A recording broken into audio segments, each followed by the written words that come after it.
اعوذ باللہ من الشیطان الرجیم بسم اللہ الرحمن الرحیم الحمد للہ الواحد الاحد الفرد الصمد الذی لم یلد ولم یولد ولم یکن لہ کفوا احد ثم الصلاۃ والسلام والتحیۃ والاکرام علی الرسول الامی المکی المدنی الہاشمی القرشی المطلبی مولانا و مولا الکونین جد الحسن والحسین ابی القاسم المصطفیٰ محمد اللہم صلی علی محمد وآل محمد ولعنت اللہ علی اعدائہم اجمعین اما بعد فقد قال اللہ تعالی فی القرآن الحکیم وہو اصدق الصادقین وقولہ الحق بسم اللہ الرحمن الرحیم ومن یقنط من رحمت ربہ الا الضالون، کون ہے کہ جو پروردگار کی رحمت سے مایوس ہوئے سوائے ان کے کہ جو گمراہ ہیں۔ اس کا مطلب یہ ہے کہ پروردگار کی رحمت کی امید وہی افراد نہیں کرتے کہ جو گمراہ ہیں، سوائے ان کے کہ جن کے پاس ہدایت نہیں ہے۔ اگر اللہ کی رحمت سے کوئی مایوس نظر آ رہا ہے تو وہ گمراہ ہے۔ اس کا مطلب یہ ہے کہ اسے ہدایت کی ضرورت بھی ہے، اس لیے کہ جو انسان گمراہ ہے اس کو کسی ہادی کی ضرورت ہے۔ تو ایک تو یہ پہچان سمجھ میں آتی ہے کہ اگر کوئی آپ کو معاشرے میں ایسی گفتگو کرتے ہوئے نظر آئے کہ جہاں رحمت خداوندی سے مایوسی جھلک رہی ہو تو پھر ہمیں پہچان لینا چاہیے کہ یہ انسان یا تو گمراہی کے راستے پہ قدم رکھ رہا ہے، لہذا اس کی ہدایت کریں، اور یا پھر وہ گمراہوں میں جا چکا ہے۔ اب ہم کو جو اس ماہ مبارک رمضان کے اس عشرے میں، جس کو عشرہ رحمت کہتے ہیں، میں یہیں پہ ٹھہر کے اپنے تمام ناظرین سے کل جو انٹرنیٹ کی مشکل پیدا ہوئی اس کی وجہ سے جو ہمارا رابطہ ٹوٹ گیا، میں اس کے لیے معذرت چاہتا ہوں، لیکن پھر ہم اپنے پروردگار کی رحمت سے مایوس نہ ہو۔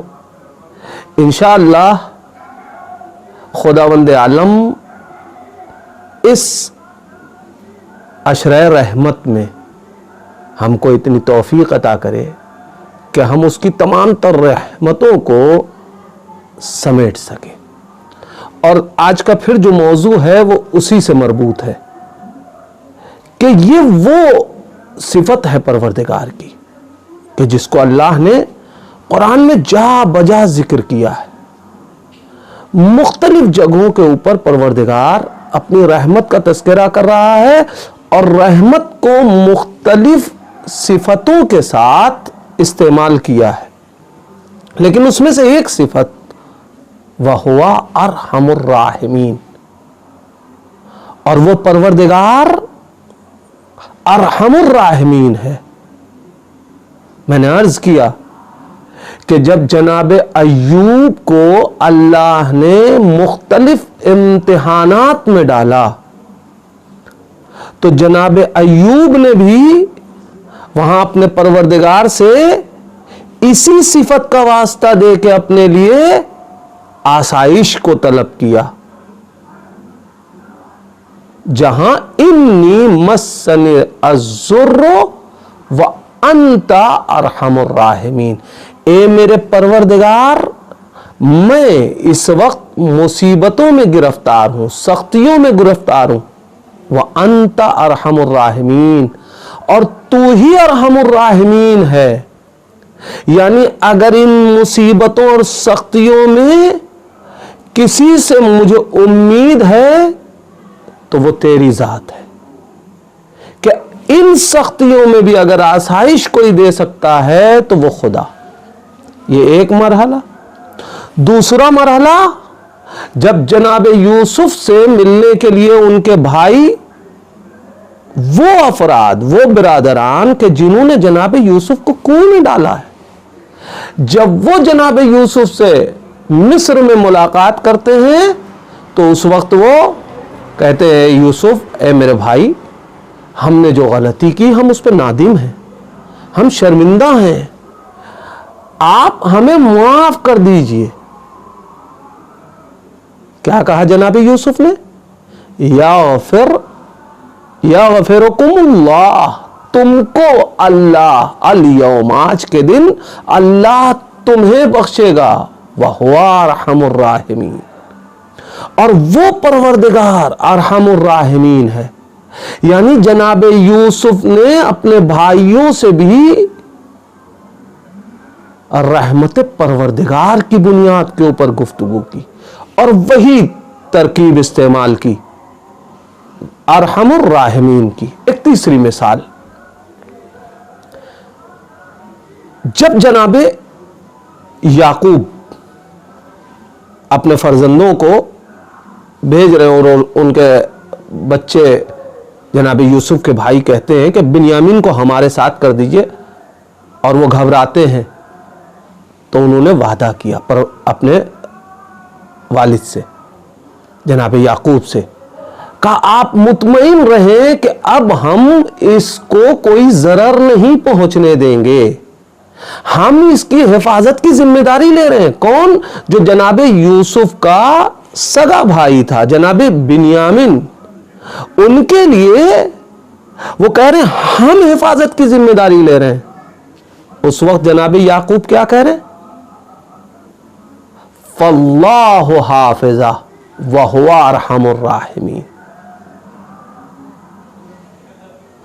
اللہ، فاللہ خیر الحافظہ، اللہ بہترین حفاظت کرنے والا ہے. یعنی یہ نہ سمجھنا کہ ہم اس وقت بنیامین کو تمہارے بھروسے بھیج رہے ہیں، نہیں، ہم پروردگار کی حفاظت میں، اور وہ ارحم الراحمین ہے.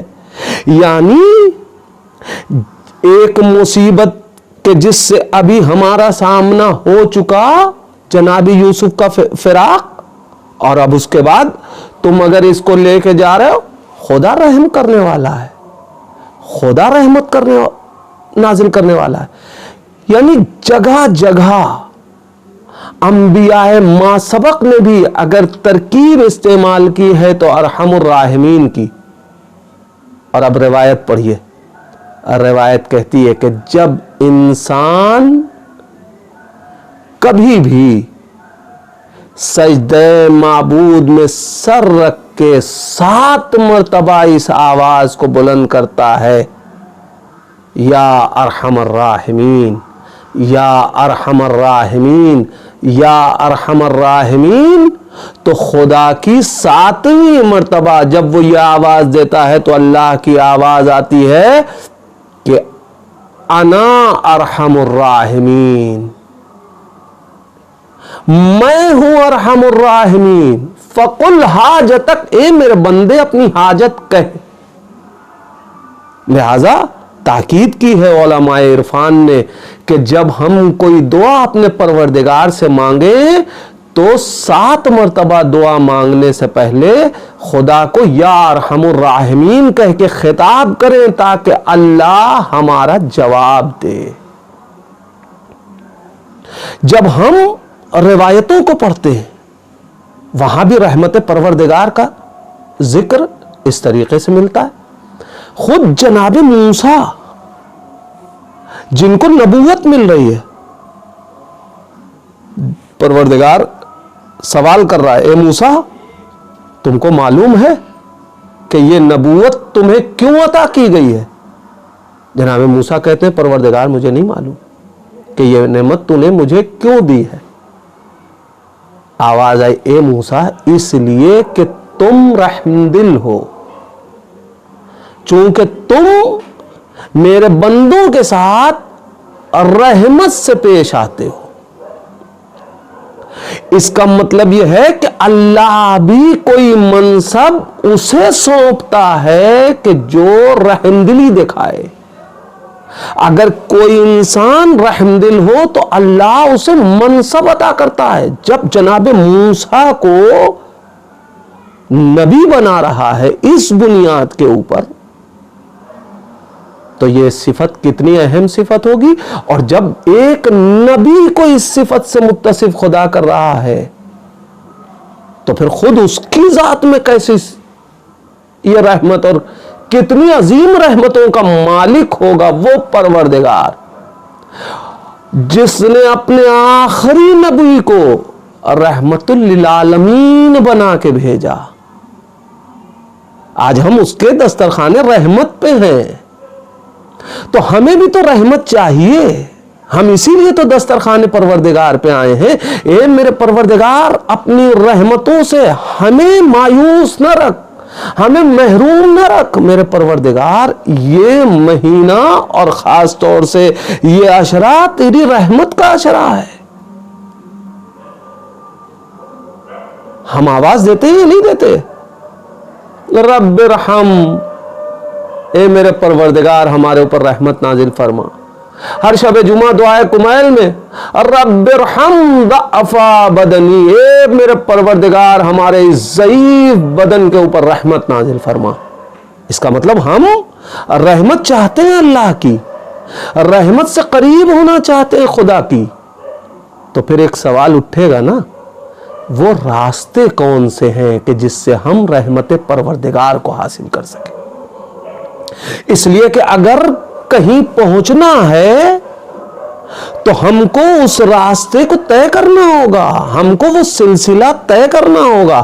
اگر ہم ان سلسلوں کو طے کر لیں تو ہم منزل تک پہنچ جائیں گے۔ تو ہم اس مرحلے میں جو اللہ کی رحمت چاہتے ہیں تو ہم کو بھی تو کوئی راستہ طے کرنا ہوگا۔ ہم کس راستے سے رحمت پروردگار حاصل کریں؟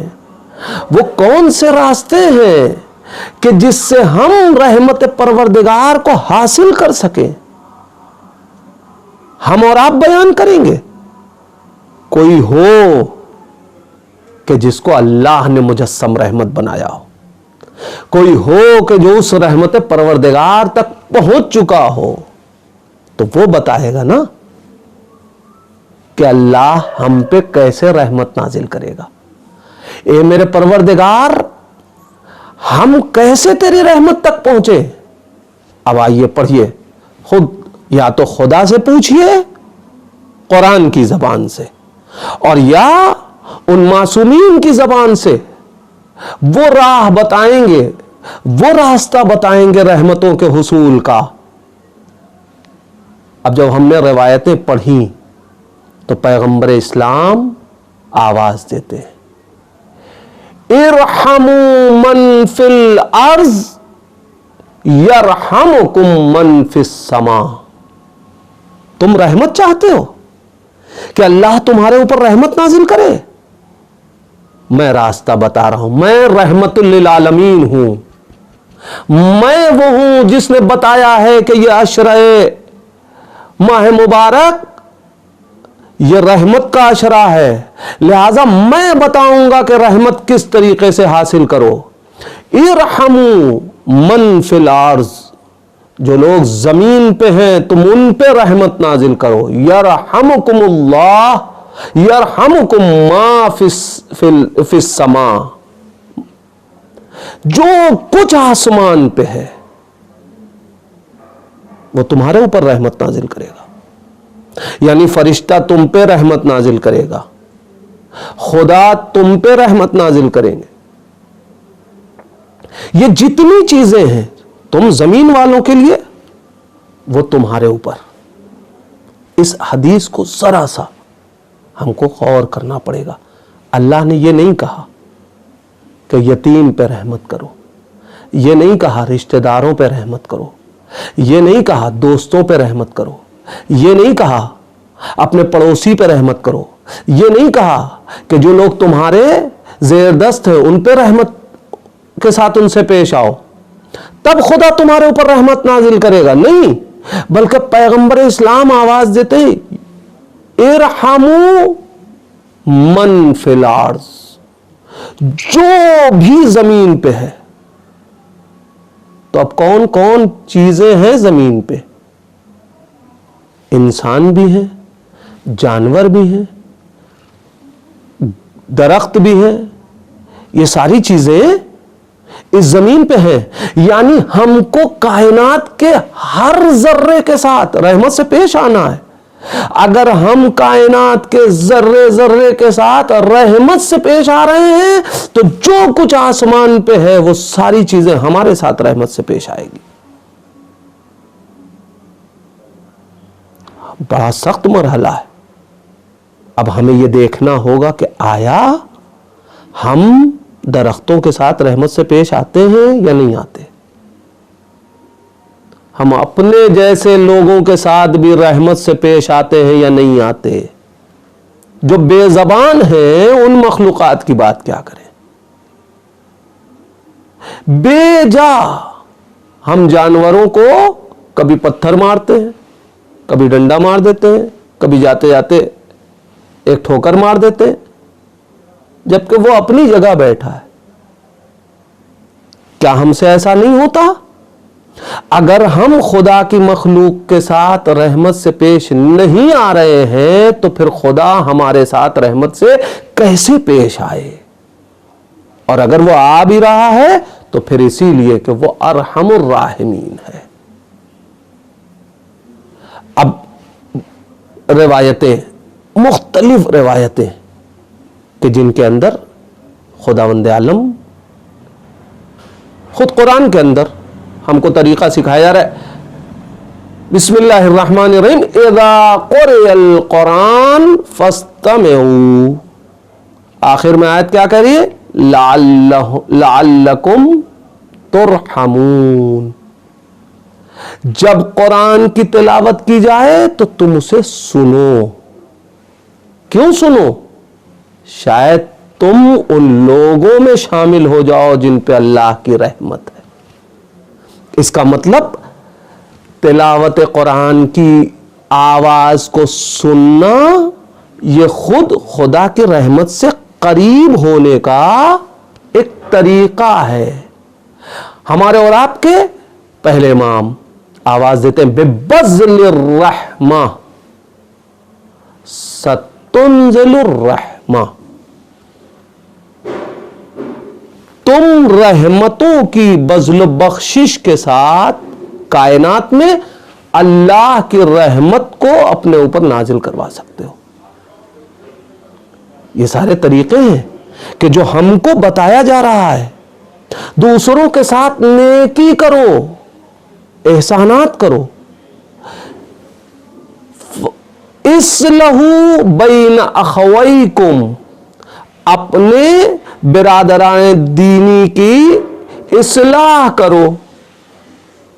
ایک اصلاح تو یہ ہے کہ اگر وہ خود کسی عمل میں غلطی کا شکار ہے تو اس کی اصلاح کر دی، یہ ایک طریقہ ہے۔ دوسرا طریقہ، دو لوگوں میں جھگڑا ہو گیا ہے، ان کے درمیان جا کے صلح مصالحت کرا دی۔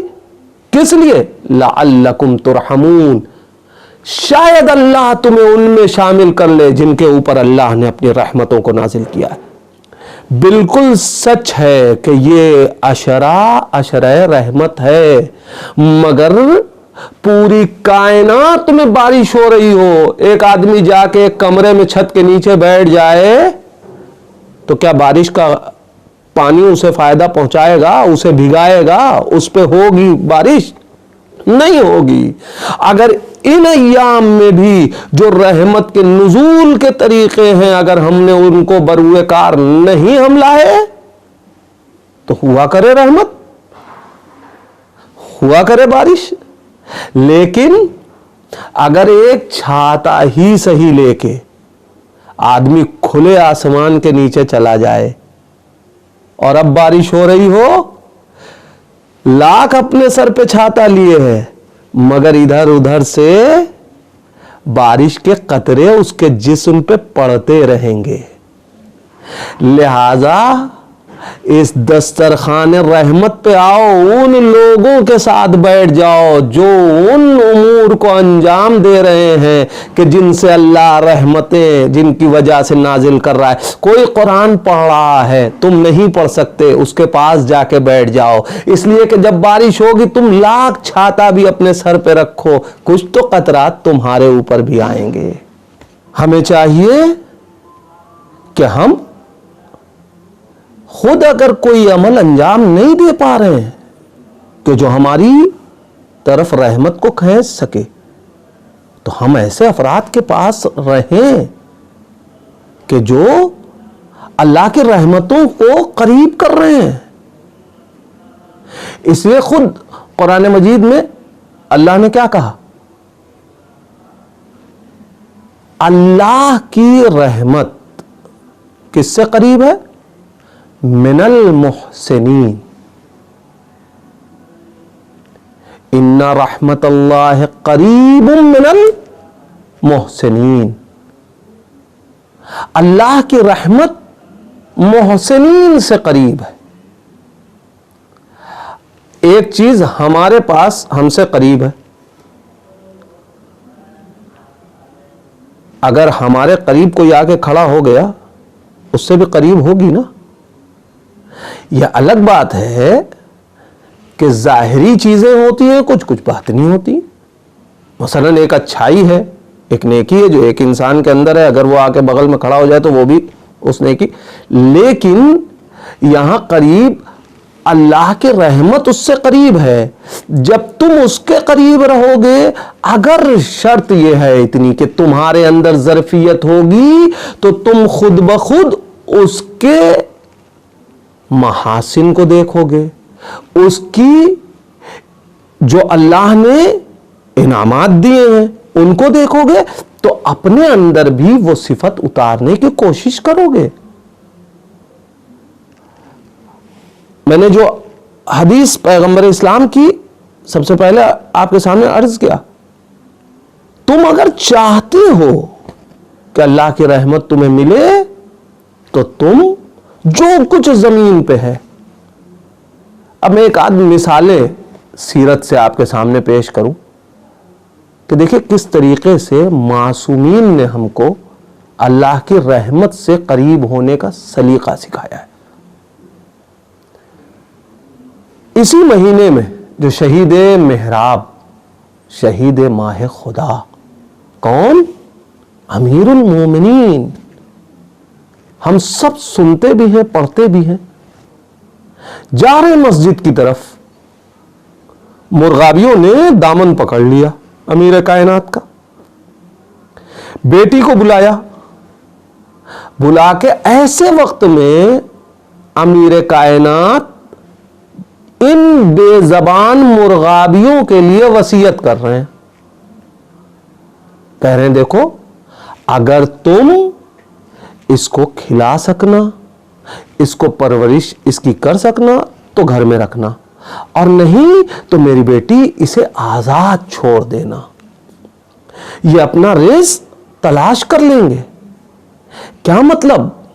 امیر کائنات آخری حیات کے مرحلے میں بھی جانوروں تک سے رحمت کی وصیت کر کے بتا رہے ہیں کہ میرا چاہنے والا رحمت کے حصول میں پیچھے قدم نہیں رکھے گا، ہر وہ چیز کے جو روئے زمین پہ ہے اس کے ساتھ رحمت سے پیش آؤ۔ ہم کو نعمتیں بہت سی ملتی ہیں، ہم انہیں ضائع کرتے ہیں۔ مثلا ایک سیب ہے، ہم نے آدھا عطیہ کھایا اور اس کے بعد اٹھا کے پھینک دیا۔ ہمارے اور آپ کے 8ویں امام، ان کے سامنے ایک صحابی نے ذرا سا سیب چھوڑ دیا اور پھینکا، امام نے فوراً اس کو روکا، کہا یہ کیا کر رہے ہو؟ نہ جانے کتنے افراد اس روئے زمین پہ ایسے ہیں جن کو اتنا حصہ بھی یہ سیب کا کھانے کو نہیں میسر ہے، لہذا خبردار ایسا نہ کیا کرو۔ ہمیں ہر شے کے لیے توجہ دینی ہوگی۔ جناب موسیٰ خود خداوند عالم نے جو نبوت دی ہے اس کے سلسلے میں اس روایت کو مولوی نے خود مثنوی میں مثنوی کے طور پہ بھی ذکر کیا ہے اور کتابوں نے بھی ذکر کیا ہے کہ ایک دن جناب موسیٰ اپنے جانوروں کو چرا رہے تھے. ایک جانور بھاگا, جناب موسیٰ اس کے پیچھے بھاگ رہے ہیں, بھاگتے بھاگتے کسی طریقے سے جب اس جانور کو جناب موسیٰ نے پکڑا تو اب پکڑنے کے بعد اس پہ نوازش کر رہے ہیں. کون؟ کلیم اللہ. کیا کہہ رہے ہیں؟ اس جانور سے کہہ رہے ہیں کہ تو نے بھاگ بھاگ کے مجھے بھی تھکایا اور اپنے آپ کو بھی تھکایا. اگر کوئی دوسرا انسان ہو تو ایسے میں کیا کرتا ہے؟ پھر جو جانور ملا تو اس کے اوپر ضرب لگا رہا ہے, مار رہا ہے. موسیٰ تھکنے کے باوجود اپنی تھکن کا اظہار کر رہے ہیں, لیکن مجھ سے کہہ رہے تو نے خود کو بھی تھکایا مجھے بھی تھکایا, لیکن میں تجھے ماروں گا نہیں, میں تجھے پیار کروں گا. خدا کی آواز آتی ہے, موسیٰ تم اس جانور کے ساتھ جس رحمت کے ساتھ پیش آئے ہو, یہ رحمت مجھ خدا کو پسند آئی ہے. یہی رحمت سبب بن رہی ہے تمہاری نبوت کے لیے. انسان سوچے, کیا ہم نہیں چاہتے کہ خدا ہمارے ساتھ رحم سے پیش آئے؟ اس لیے کہ پروردگار اگر عدالت سے پیش آ جائے گا تو پھر تو کوئی امکان ہی نہیں ہے کہ ہم خدا کے حضور میں اپنے تمام تر زندگی کے حسابات دے سکیں. اور یاد رکھیے گا, رحمت ہے مرحلہ. رحمت کسی کام کے بدلے جو جزا ہو اسے رحمت نہیں کہا جائے گا, اس لیے کہ وہ تو اس کا اجر ہے. اگر ہمارے یہاں کوئی کام کر رہا ہے اور سال میں اس کی تنخواہ معین ہم کیے ہوئے مہینے کی اور اس کو وہ تنخواہ دے رہے ہیں, تو یہ تو ہم نے اس کے ساتھ جو اس نے کیا ہے کام اس کی اس کو جزا دی ہے. نہیں, رحمت اس میں کیا ہوگا؟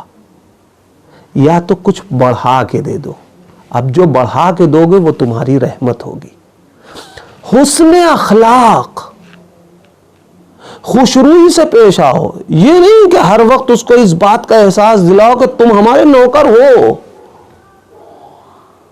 نہیں, بلکہ محبت سے پیش آؤ. ہمارے ائمہ کی سیرت ہمیں یہی تو سمجھا رہی ہے. امام سید سجاد علیہ السلام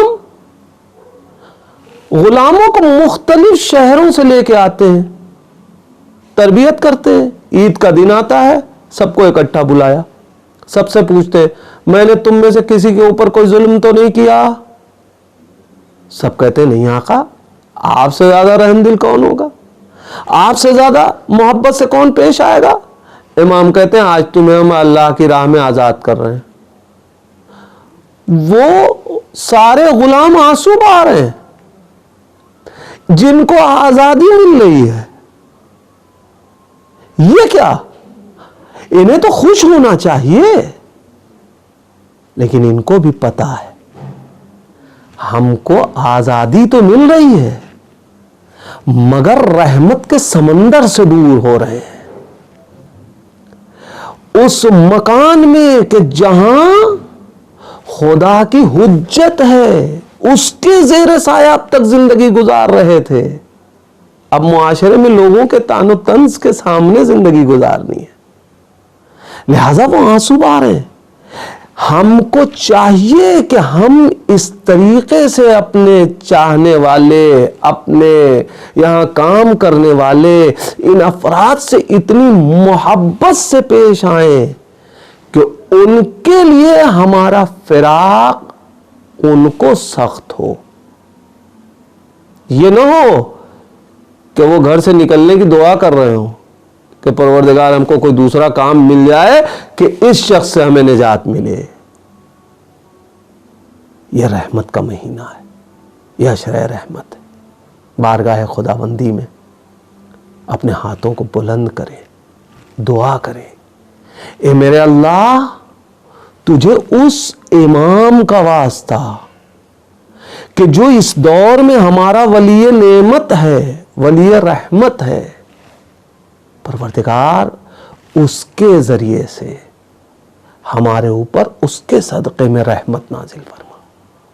اے میرے پروردگار اس دسترخوان رحمت پہ ہم کو بلایا ہے تو صرف ہمیں نہ دیکھنا، ہمارے اعمال کو نہ دیکھنا، نہیں پروردگار، ہمارے دل میں جس کی محبت ہے، ہم جن ائمہ کا ذکر کرتے ہیں، ہم جس پیغمبر اسلام کی رسالت کا اقرار کرتے ہیں، جس کی بشارت کی بنیاد پہ اس کو عشرہ رحمت مانتے ہیں، میرے پروردگار اس نبی کا تجھے واسطہ کہ اس کے صدقے میں ہمارے اوپر اپنی رحمتوں کی بارش کا نزول فرما. اے میرے پروردگار اپنی رحمت سے ہمیں قریب کرنا. اے میرے اللہ ہم کو اپنی رحمت سے دور نہ کرنا. جیسے کہ ہم 5 وقت نماز میں دعا کرتے ہیں، کیا کہتے ہیں؟ غیر المغضوب علیہم ولا الضالین. اے میرے پروردگار نہ ان لوگوں میں ہمیں شمار کرنا جن پہ تو نے اپنا غضب نازل کیا ہے، اور نہ ان لوگوں میں رکھنا کہ جو ضال ہیں، جو گمراہ ہیں. کیوں؟ اس لیے کہ جو گمراہ ہوگا وہ تیری رحمت سے مایوس ہوگا. میرے پروردگار اپنی رحمت سے مایوس نہ کرنا. تجھے علی کا واسطہ، امیر کائنات کے سر شگافتہ کا واسطہ، اس ابوالایتام کا واسطہ جو یتیموں پر رحم کرتا تھا. ہم سب یتیمان آل محمد ہیں، ہم سب پر رحم نازل فرما. ربنا تقبل منا انک انت السمیع الدعاء.